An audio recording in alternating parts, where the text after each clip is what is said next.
Welcome to Good Morning South Africa, your go-to channel for all the latest news, updates, and stories shaping our nation. In today's video, we delve into a fascinating and enduring mystery that has captured the imagination of many: the tragic events surrounding South African Airways Flight 295. Join us as we explore the timeline of this fateful flight, unraveling the perplexing details of what transpired on that unforgettable night over the Indian Ocean. From the harrowing moments of the cargo fire's ignition to the theories surrounding its cause, we'll piece together the puzzle of this aviation enigma. Stay tuned as we navigate through the intricate web of speculation, investigation, and unanswered questions surrounding one of the deadliest air disasters in South Africa's history.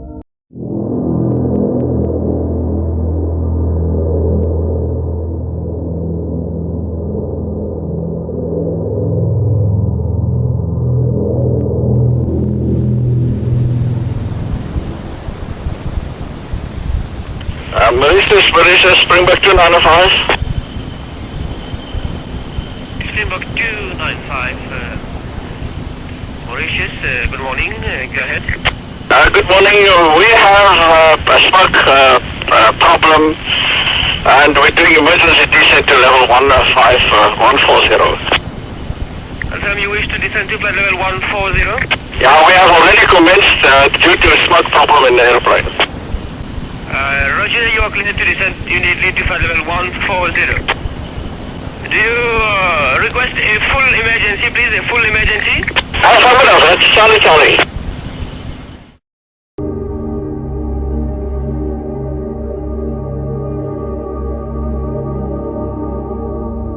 Perhaps one of the greatest mysteries in aviation is what was on board South African Airways Flight 295.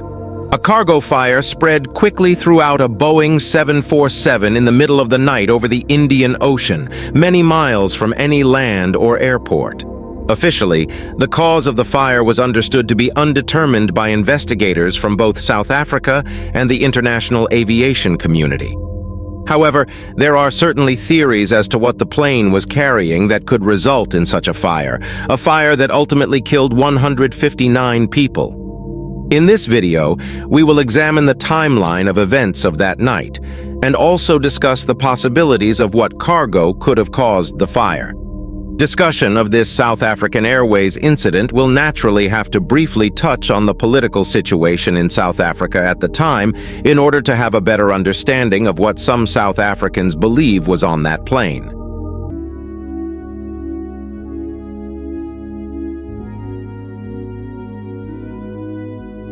South African Airways Flight 295 departed Taipei on the island of Taiwan in East Asia at 2:43 p.m. on November 27, 1987, on a flight to Johannesburg. Flight 295 was supposed to depart nearly an hour and a half prior, but due to adverse weather, the flight was delayed. It was a long flight even for a Boeing 747. As such, the plane was expected to make a stopover on the island of Mauritius in the Indian Ocean, one of a few islands off the coast of Madagascar. There were 159 people on the plane that day, 140 passengers and 19 crew members, including a split flight crew who were working in shifts. The Boeing 747 they were flying was a particular subvariant of the older 200 model of the plane. Officially designated as the Boeing 747-200M mixed, the plane is a combination of both a passenger and cargo aircraft. There was reduced passenger capacity on this plane, with a significant amount of the main deck of the fuselage dedicated to being a large cargo compartment. This compartment would function like that of an actual cargo plane, with a large door opening on the fuselage and pallets of cargo being loaded in. Because of this combination of passengers and cargo, this aircraft is often referred to as the Combi. South African Airways affectionately named this plane Helderberg, after a mountain in Western Cape, although its official registration was ZS-SAS. There were 5 flight crew members on board. By the time of the unfolding crisis, the main crew had returned to their posts. 49-year-old Captain David Ice was at the flight controls, joined on the flight deck by his 36-year-old First Officer David Atwell and 45-year-old Flight Engineer Giuseppe Bellagarda. The relief crew consisted of a First Officer, Jeffrey Birchall, aged 37, and flight engineer Alan Daniel, aged 34, who were, by the time of the accident, outside of the flight deck. The 5 pilots were accompanied by 14 flight attendants scattered throughout the cabin. South African Airways planes at the time needed to deviate around some countries due to the ongoing political situation. South Africa was under heavy sanctions around this time. For a significant portion of the 20th century, from the 1940s up until the 1990s, South Africa was ruled discriminatory by white minority government. This era of South African history is commonly referred to as apartheid. Government policy had segregated South Africa along racial boundaries, restricting non-whites' access to amenities and determining where they could live and work, among countless other pieces of racist legislation. The effects are still felt in the country to this day. Massive protests, demonstrations, and riots had recently broken out across the country in the mid to late 1980s. One place where segregation was not imposed was on aircraft. Though there were very few black people in the country who could afford to fly, the airline and airports of South Africa were seen as international places and weren't segregated. The apartheid government was supported by its international allies, including some European nations. While most countries in Africa did not support the government, and this international opposition therefore banned South African Airlines, a property of the South African state, from flying over their airspace. This resulted in routes where SAA planes needed to fly around the majority of the African continent. Possibly the most extreme example of this was their route out of Tel Aviv, which made stopovers in Rome and Lisbon before heading to Johannesburg. Flight 295 was able to make the long trip from Taipei, but only with a stopover in Mauritius, one of only a few African nations that allowed the airline into their airspace. These extra details on the South African government at the time are needed for additional context around a possible theory of what was in Flight 295's cargo. We'll come back to this later.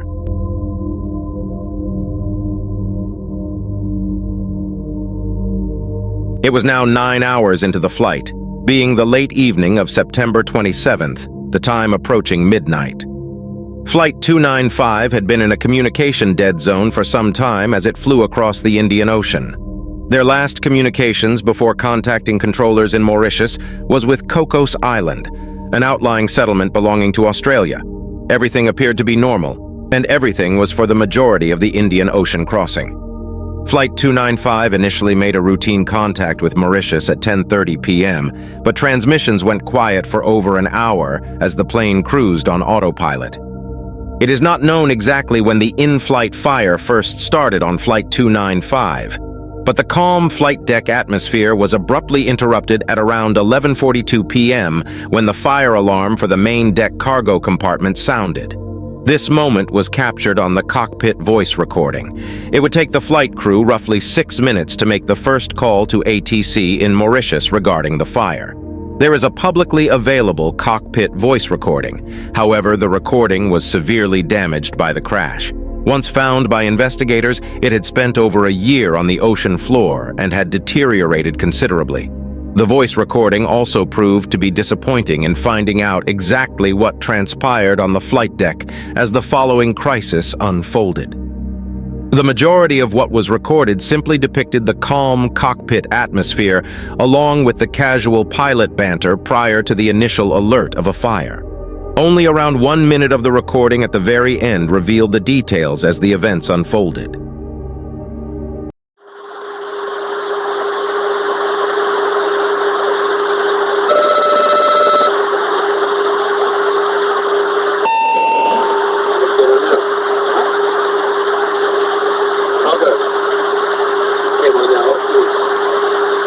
Here at this moment, this was the crew's first notification of something wrong.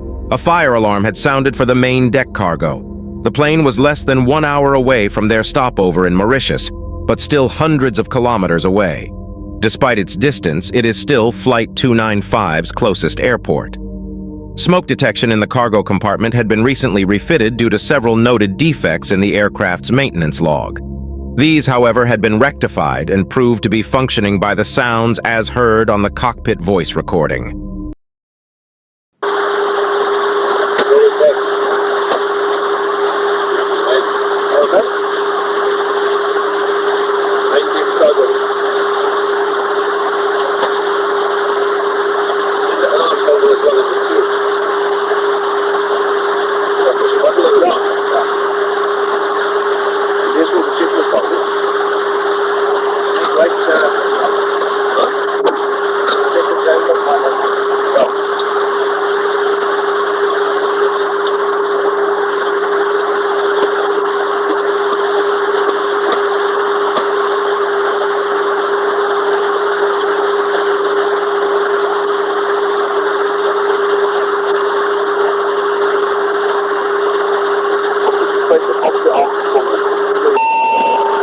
The tone you are about to hear is the 800 Hz test tone for the cockpit voice recorder.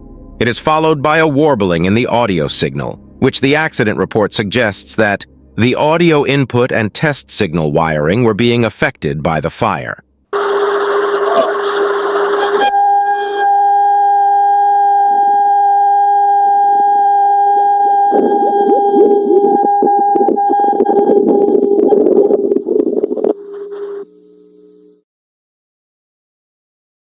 Investigators listening to the CVR deduced that up to 80 electrical systems had been affected, as evident by the popping of multiple circuit breakers on the recording. Among these systems affected was the cockpit voice recorder. There was around a 5-minute time frame from the voice recording ending and the initial communication with Mauritius Air Traffic Control regarding their situation. It is believed in this time, the fire was inspected and even attempts made to fight the fire. This was supported by recovered evidence, including multiple fire extinguishers which showed signs of usage, including burns and fragments of scorched material. We should now turn our attention towards the fire and just where it came from.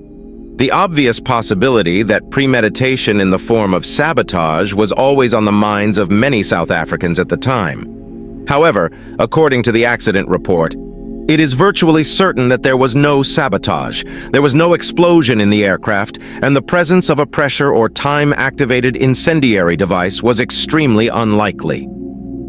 The fire started within the cargo itself. Stored within the main cargo compartment were 6 pallets of freight. There was space for a 7th pallet, which was unused on this occasion. This cargo was inspected by a ground handling agent in Taipei before the plane left for South Africa. It was noted that there was no suspicious cargo. This has not prevented some from believing there may have been dangerous cargo on board. Investigators, when looking over the salvaged wreckage, observed significant fire damage on the pallet at the front of the cargo compartment on the right side of the airplane. It was concluded that this pallet was where the fire started. So what did it contain? The cargo in the main deck cargo included medical supplies, textiles, sporting equipment, tools, electrical components, and electronic parts. These last two being of keen interest, as this is what was stored in the fire origin pallet. When it was more closely examined, it was determined that the plane was carrying computer components and batteries in this particular pallet. One theory suggests that flammable batteries, perhaps lithium-ion batteries, may have started the fire. These components happen to be packed into polystyrene packaging. It is believed that perhaps a fire started in this pallet and came in contact with the packaging, fueling a fire. Lithium batteries were a new thing in the 1980s, and we know that from more recent incidents that these batteries, when improperly stored on an aircraft, can lead to a deadly fire. The most notable case of this in recent times being an incident involving a UPS cargo plane out of Dubai in 2010. In that incident, the fire consumed the pilot's ability to fly the plane, which then crashed into the desert outside of Dubai. Whether or not these batteries either exploded or spontaneously combusted cannot be ruled out, but to say for certain that it was the cause of the fire would be nothing more than speculation, and should be treated with as much suspicion where appropriate.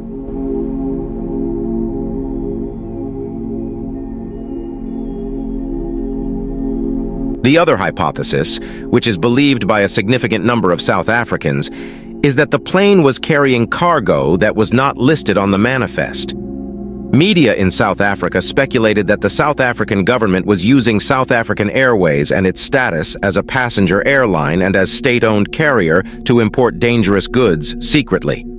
The country was under a firearms embargo. To keep up its ongoing military effort in the region, especially with Angola, many believe that Flight 295 was carrying weapons, ammunition, and some even believe the plane was carrying rockets and missiles. These kinds of conspiracy theories were fueled further following the replacing of South Africa's apartheid government.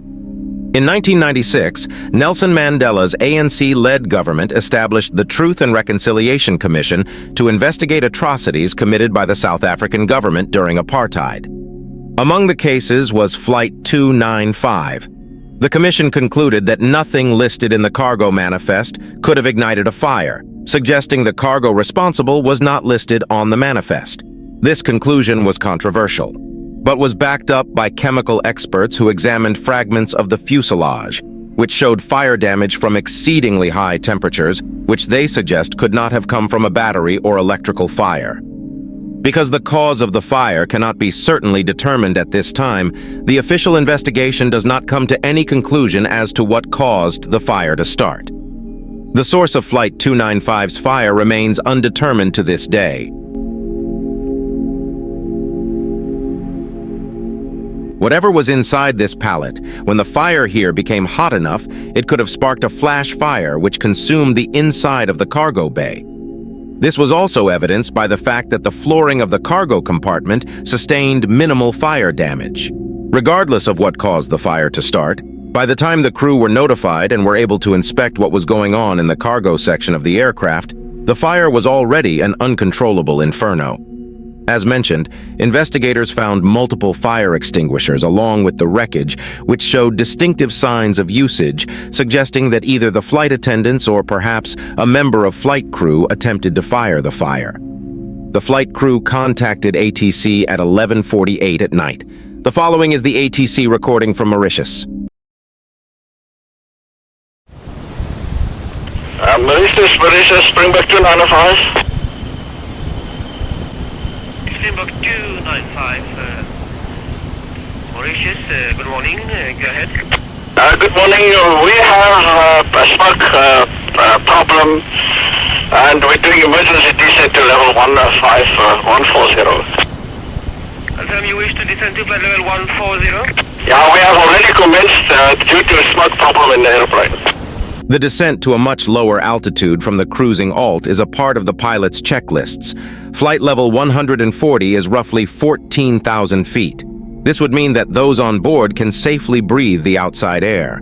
The checklist runs through all the appropriate steps the crew must take in configuring their plane to fight the fire. The inferno on Flight 295 was getting worse. Slot 295, please, on. Go ahead. Request your actual position, please, and your DME distance. We haven't got the DME yet. Roger, and your actual position, please. Say again? Your actual position.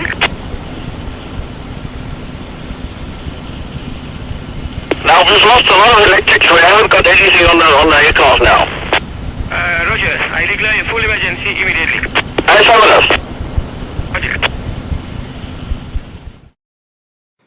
Many of the cockpit instruments had begun to fail.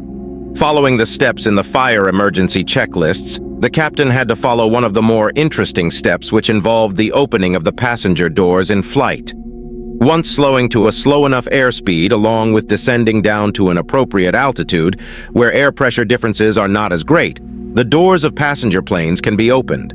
The difference in air pressure will force the air inside the plane out, in theory taking the noxious smoke with it. It should be noted there is no conclusive evidence to suggest the doors were actually opened aside from an ATC transmission from the flight, which suggests that they were opened. Several minutes have been cut from the recording here, as there were no communications between the plane and Mauritius during this time. The date had now changed as midnight had passed into November 28th. What is critical to note here before we proceed with the ATC recording is that Captain Ice, who was on frequency here, inadvertently transmitted inter-cockpit conversations to the tower, which gives us a peek into the atmosphere on board the plane.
Springbok 295, did you copy? Negative 295, say again please, say again. We're now 65 miles. Confirm 65 miles. Yeah, I'm sorry. Roger, Springbok 295, you are recleared flight level 50, recleared flight level 50. Roger, 50. And Springbok 295, copy actual weather plaisance, copy actual weather plaisance. The wind 110 degrees, 05 knots. The visibility above 10 kilometers. And we have a precipitation inside to the north, clouds 5 octaves 1600, 1 octave 5000 feet. Temperature is 22.22 and the QNH 1018 hectopascals, 1018, over. Roger, 1018. Affirmative, and both runways available if you wish.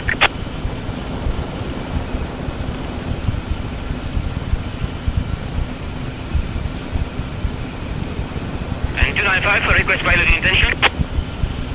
We'd like it on 13. Confirm runway 14. Charlie. Affirmative, you are cleared direct to Foxtrot. You report approaching 50. Okay.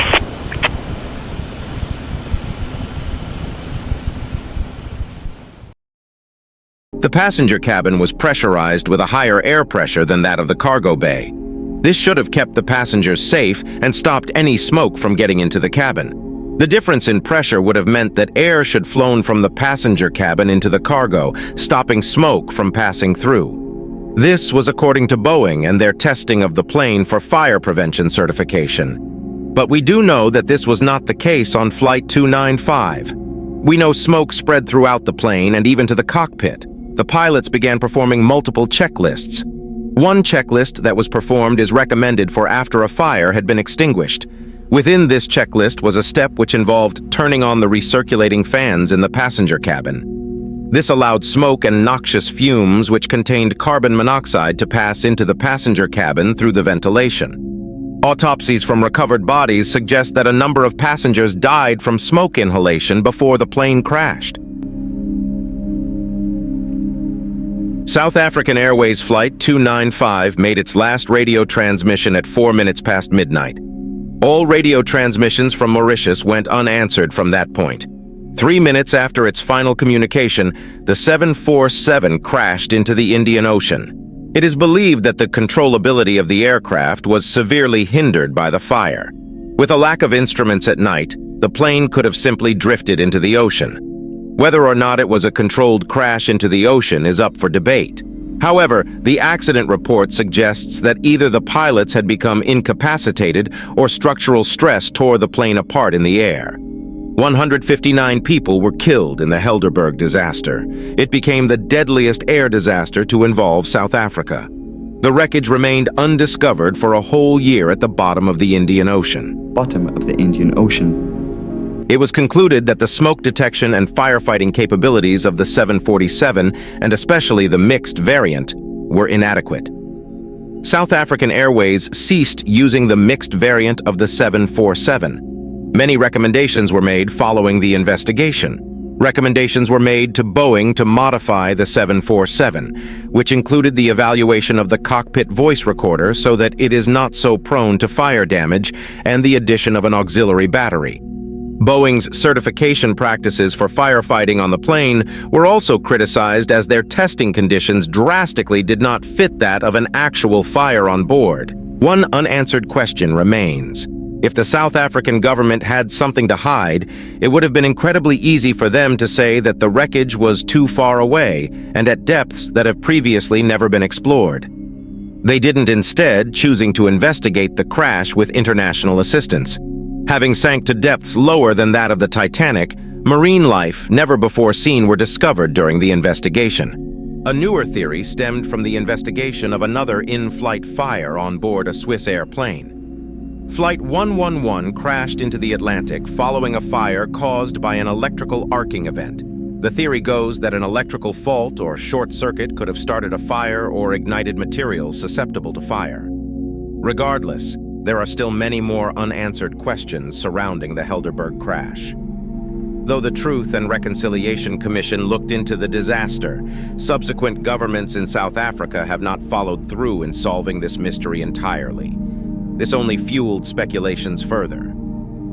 Thank you for joining us on Good Morning South Africa as we explored today's intriguing story. We hope you found the information insightful and thought-provoking. Don't forget to subscribe to our channel to stay updated on all our latest content. Your support means the world to us. If you have any thoughts or insights on today's video, we'd love to hear from you in the comments section below. And if you enjoyed the video, please give it a thumbs up to let us know. Until next time, take care and stay tuned for more engaging content from Good Morning South Africa. Thank you for being a part of our community.